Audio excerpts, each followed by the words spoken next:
Welcome to Teachly University. This is Frank Nunez, and today we're going to be discussing Atomic Habits by James Clear. And this book really has just taken the world by storm. It's become extremely popular in the past couple of years. It's really just a landmark book, in my opinion, because of the way he really gets to the bottom of how our habits can really make up not just our personality, but really our lives, and how the habits that we engage in on a daily basis, even from the smallest little habits, that if we engage in over time can make a profound difference in our lives, for better or for worse. So we're going to be discussing his book and really how we can begin to encourage new, more empowering habits that can help us move in the direction of where we want to go and get the kind of results that we want. And I think this is important because it's a good lead up, I think, now as we approach the end of 2022 and we approach the new year.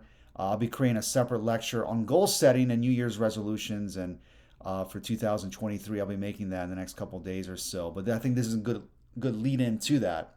So, to quote from the book, James Clear says that all big things come from small beginnings. The seed of every habit is a single tiny decision. But as that decision is repeated, a habit sprouts and grows stronger. Roots entrench themselves and branches grow. The task of breaking a bad habit is like uprooting a powerful oak within us. And the task of building a good habit is like cultivating a delicate flower one day at a time. So this reminds me of Richard Koch's book, The 80-20 Rule. How by focusing on a few more important habits or decisions or tasks, that can lead us to the best results and more desirable results.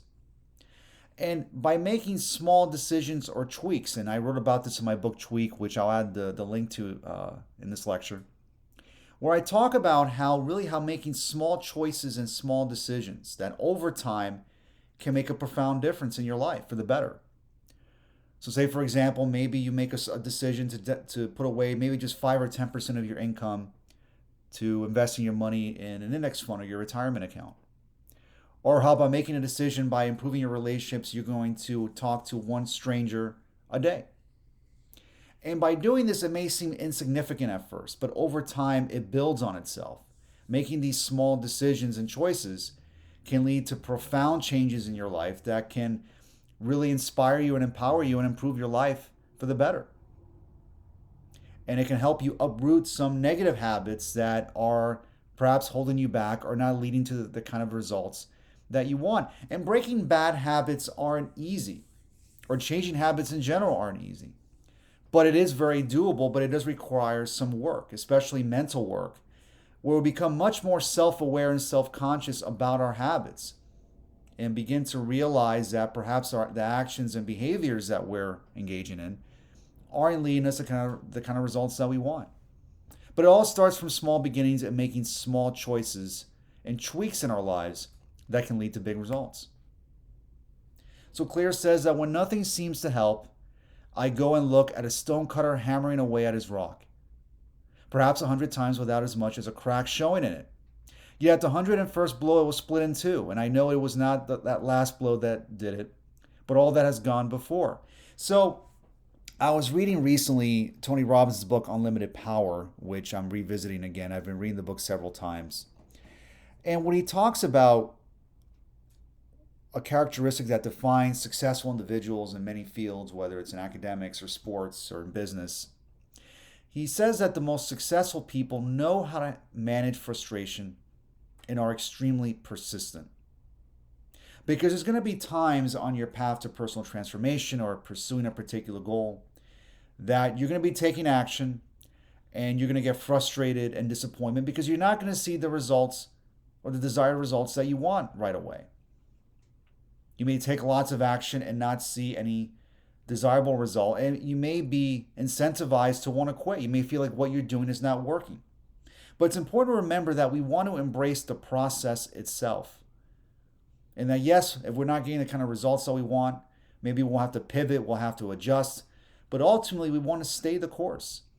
Whether it's improving our finances, our relationships, our health, our careers, or any other facet of our lives, we want to stay persistent because chances are more often than not, you're not going to get what you want right away. Life isn't as linear as we would like it to be. And it's unpredictable as to when we will see a desired result show up in our life. But by staying the course and feeling as if the wish is fulfilled, using our emotions to our advantage, and managing them where we encourage positive emotions, where we feel like what we want is already in the present moment, this helps us overcome some of the frustrations that we experience and help us move forward towards the direction of a desirable life. So the purpose of setting goals is to win the game. The purpose of building systems is to continue playing the game. True long-term thinking is goalless thinking. It's not about any single accomplishment. It is about the cycle of endless refinement and continuous improvement.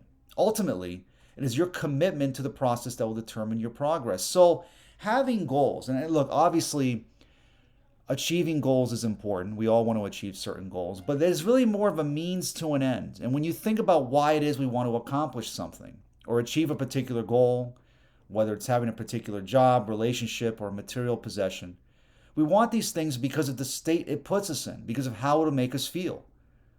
We think by having $1 million, it would make us feel a certain way. We'd feel good. We feel empowered or free. Or if we're in a relationship, we would feel loved and inspired, etc. But ultimately, when you think about that, when you start to realize that the reason why we want a goal is because it puts us in a particular state, why wait to achieve that goal when you can feel that way right now? When you can put yourself in that state of empowerment, of abundance, of love, etc. And that is what the process is all about. So when you stop becoming so obsessed with your goals, because sometimes we become enslaved to our goals and desires, to the point where we no longer enjoy life, we're not in the present moment. When we're in the present moment and we're enjoying the progress and the process that we're having towards what we want, we become the person that we've always wanted to be. And we put ourselves in these states of empowerment, these positive states. And we're no longer enslaved by our circumstances, by focusing on the vision of what it is that we want. So then your actions, James Clear says, reveals how badly you want something. If you keep saying something is a priority, but you never act on it, then you don't really want it. It's time to have an honest conversation with yourself. Your actions reveal your true motivations. And I think this is very true. Because you really have to be honest with yourself. If you have a particular goal and you're not achieving it, maybe it's not because that necessarily you can't achieve it, it's because you don't really want it. And your actions and your words and your behavior reveals what's happening on a subconscious level. So you have to be brutally honest with yourself as to whether or not the goal that you want is something that you actually really want to achieve. So if you don't want it, then it makes sense then that you want to pivot and move on to something else. It's okay to quit. You know, we live in a society where we're told that quitting is bad. It's the wrong thing. It is to a point. But sometimes we have to be honest with ourselves that we're pursuing a particular goal that's not in our best interest anymore. It no longer serves us. Then maybe it's time that we move on. That's why it's important we have to be honest with ourselves, because we only have so much energy to devote to certain goals and actions and behaviors. That's why it's essential then we have to be honest with ourselves about what we really want. But then you don't have to be the victim of your environment, James Clear says, but you can also be the architect of it. So how this relates to the previous quote is that then once you begin to give yourself the freedom to pick and choose what you want and be honest with yourself, once you acknowledge where you are, then you can begin the process of moving where you want to go. To new horizons, to better opportunities, new experiences, new careers, financial abundance, relationships that are loving and empowering, and so on and so forth. But to not be the victim of your environment, to be the architect of it, we have to be honest with ourselves and be very clear about what it is that we want and why we want it and what kind of person we need to be to achieve what it is that we want. So then the ultimate form of intrinsic motivation is when a habit becomes part of your identity. It's one thing to say, I'm the type of person who wants this. It's something very different to say, I'm the type of person who is this.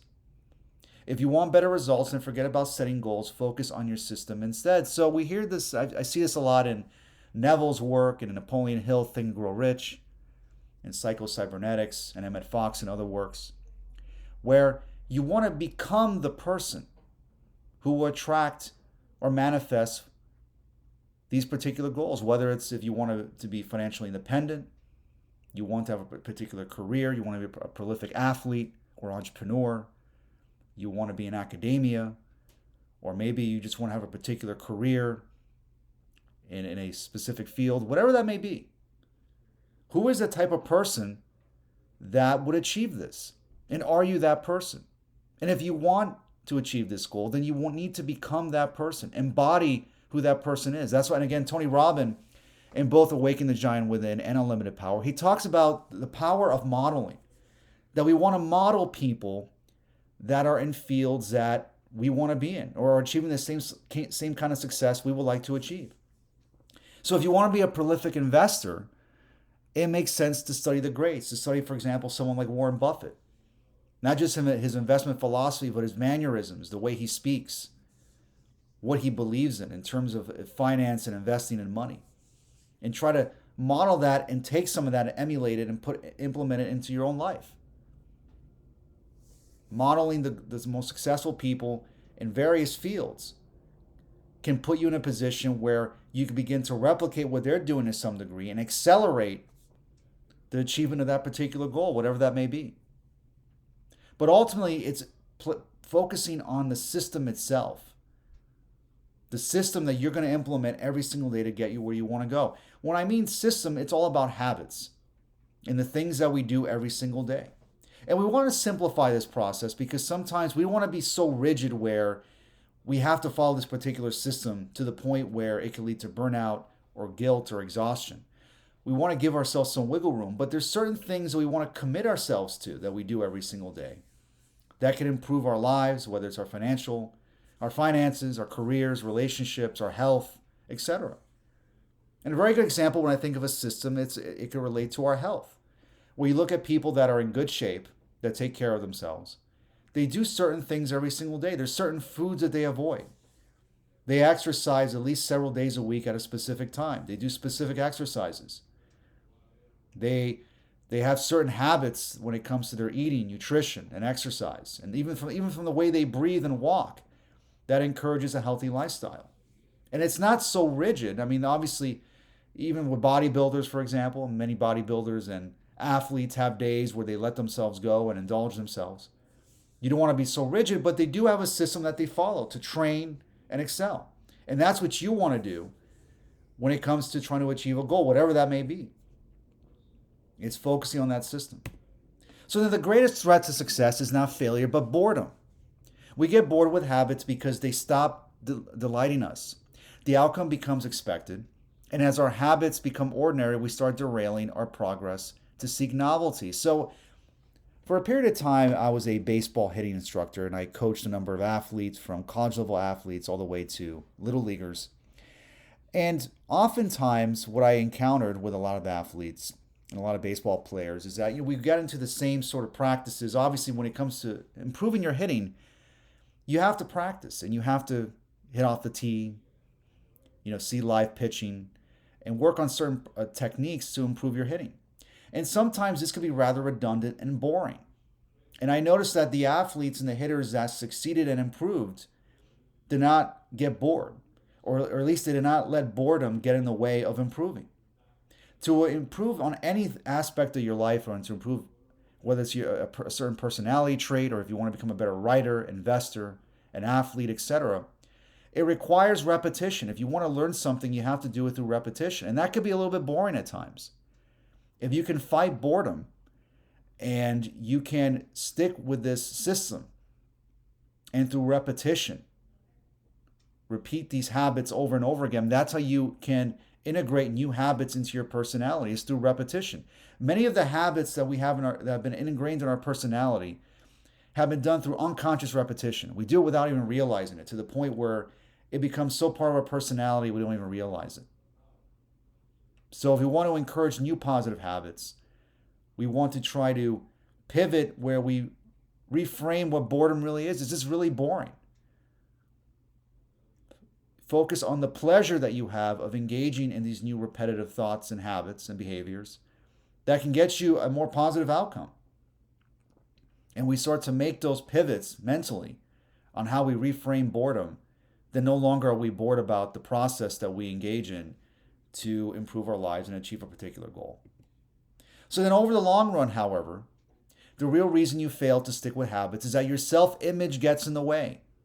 That is why you can't get too attached to one version of your identity. Progress requires unlearning. Becoming the best version of yourself requires you to continuously edit your beliefs and to upgrade and expand your identity. We talked about this in one of my previous lectures, which on psycho-cybernetics by Maxwell Waltz, and really of our self-image. And now what happens for many of us is that we have a poor self-image. We are very insecure. And I've struggled with this often. We lack the confidence and security to go out and achieve our goals and live the life that we want to live. So when we expand the self-image, meaning that there's much more possibility that we have to achieve particular goals, whatever that may be, to experience more, to live more, and to love more, life no longer becomes boring because we realize that we're much more powerful than we first realized, and we can accomplish much more and live in a much better way. But when we have a weak self-image or insecure self-image about ourselves, life becomes very small and we become very limited to what we can do and what we can experiment with.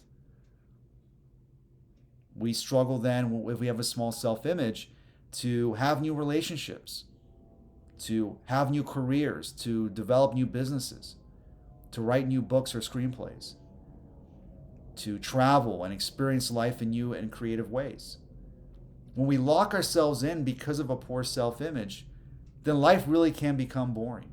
But when you expand the self-image, you become the best version of yourself because you're no longer anchored or being impacted by your self-limiting beliefs or from the events and memories of the past. So then it is easy to get bogged down trying to find the optimal plan for change. The fastest way to lose weight, the best program to build muscle, the perfect idea for a side hustle. We are so focused on figuring out the best approach that we never get around to taking action. As Voltaire once wrote, the best is the enemy of the good. So this is really, I think, one of the biggest reasons why many of us struggle to change is that we strive for perfection. We look for the perfect opportunity, the perfect diet, the perfect business, the perfect strategy, the perfect time to take action. But there's never going to be a good time. There's never going to be a perfect strategy. There's not just one way to lose weight, build muscle, start a side hustle, start a business, to have new relationships. There's not just one way to do something. The point is that we just want to start. And we want to move in a direction of where we want to go.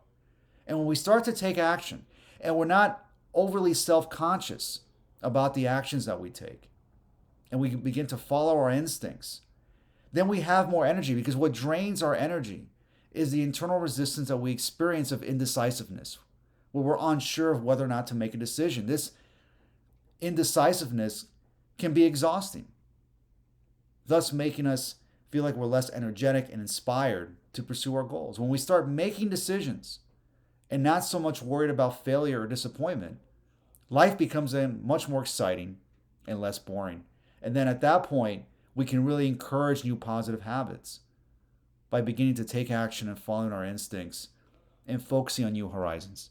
So I hope you enjoyed this lecture. Thank you so much for watching, and make sure you hit that subscribe button where you can watch all my lectures on personal growth, wealth building, creativity, and entrepreneurship. Thank you so much, and have a great night.